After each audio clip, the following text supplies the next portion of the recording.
Hi everyone, Nerds in Oregon are back, and this time we're in Oregon. That's right.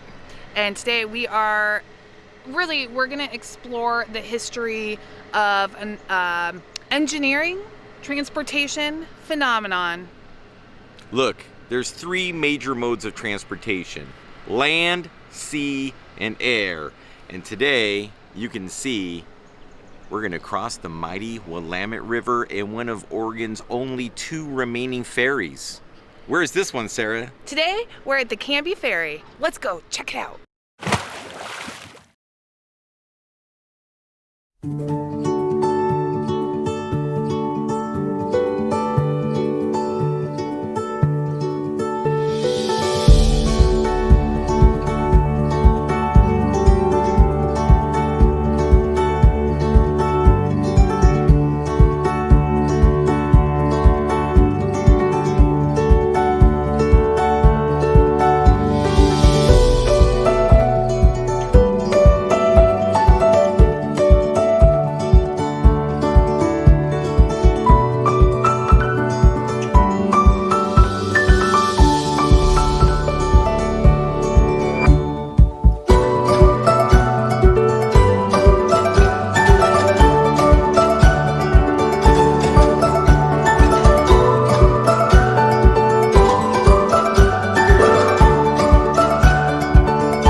We are now waiting in line for the ferry.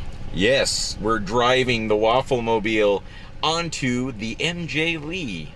It is $5 per vehicle if you have a car or a van like we do. If you Cash want or check to, only, no debit or ATM on this one. Nope. If you want to ride your bike, which we've done before, we've ridden our bike down here and crossed it.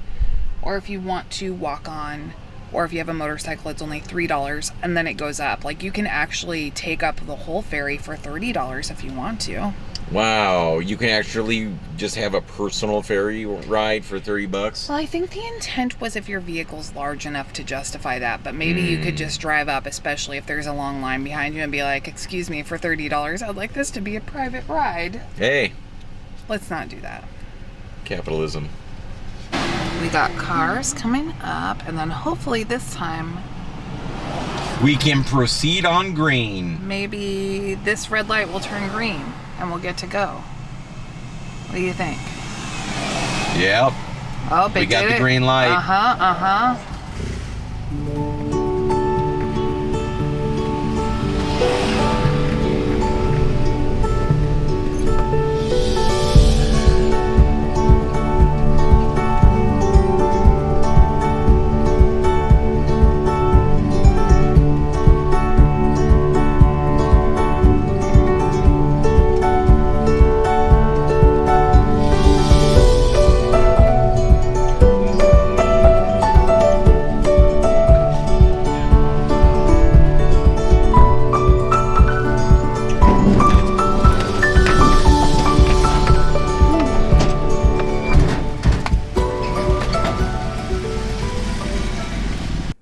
In the history of the CANBY Ferry service, there have been multiple ferries. The one that we are riding on now is the MJ Lee 2, which went into service in 1997, in June of 97, after the ferry had been out of service for about a year and a half due to excessive flooding in the river. It is named after the first baby born in Canby, Millard Jerome Lee. Some other interesting notes about this are that it's 84 feet long, including the ramps.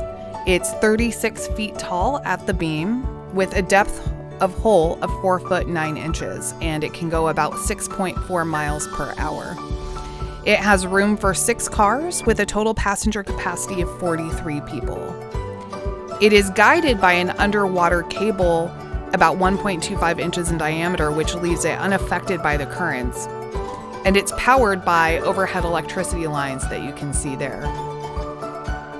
Some interesting historical notes about the Canby Ferry are that it initially went into service in July of 1914 when Canby purchased a ferry from the city of Newburgh. And then a couple of years later, in May 1916, the Canby City Council authorized $250 for a brand new ferry that was gas-driven because the original ferry was propelled by a splashboard driven by the currents. In 1917 to 1918, there was a ferryman named Edward Kilgallen who only serviced the ferry, was only a ferryman for about a year, but found it really interesting and kind of mysterious that the county notes that he was found dead in the boathouse in Ferry Slip in 1932, but we can find no other historical notes about how that happened. So he was only ferryman from 17 to 18, and then about 15 years later, he was found dead in the boat slip. It was inactive a couple of periods of time, but was kind of a historical marvel for the area. And so actually in 1961, the ferry was featured on the cover of Sunset magazine. They did not start charging for service until 1986 when they started with a one-way toll of $1. The current one went into service, like I said, in 1997, and here we are pulling up to the Wilsonville-Stafford side of the river. It drops you off near farmland and a couple of wineries, actually, and you're just a couple of miles from the city of Wilsonville. Commuters will sometimes use the ferry to avoid freeway traffic if traffic is heavy or if there's an accident. So it's an important part of the community, though. They're doing an alternative study because it doesn't quite fully fund itself. So the politics of this will be interesting moving forward.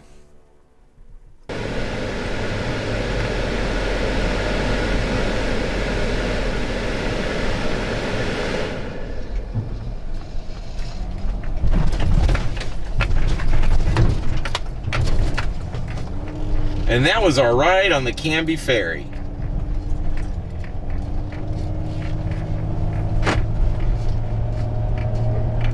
Okay, we did our ride on the Canby Ferry. Christopher, your thoughts? I love the Canby Ferry. It's a great way to get across the Willamette, especially when traffic is crazy on the 5 freeway between Canby and Wilsonville.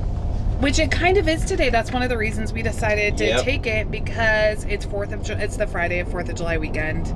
Yeah. And the freeway's a nightmare. So we were like, let's just take the ferry. Also, I heard the reason it didn't pick up the cars the first time is because the car in front didn't trip the sensor, and the driver of the ferry didn't know, the ferryman did not know that we were there. Oh, interesting. So they couldn't see. Yeah, they you can't see up that cars. hill. So there's a sensor, but he wasn't pulled up far enough to trip it. So he just left thinking that there was no car there. So friends out there, there's a Canby Ferry life hack for you. Make sure you pull up and trip the sensor. Trip the sensor. Trip the sensor.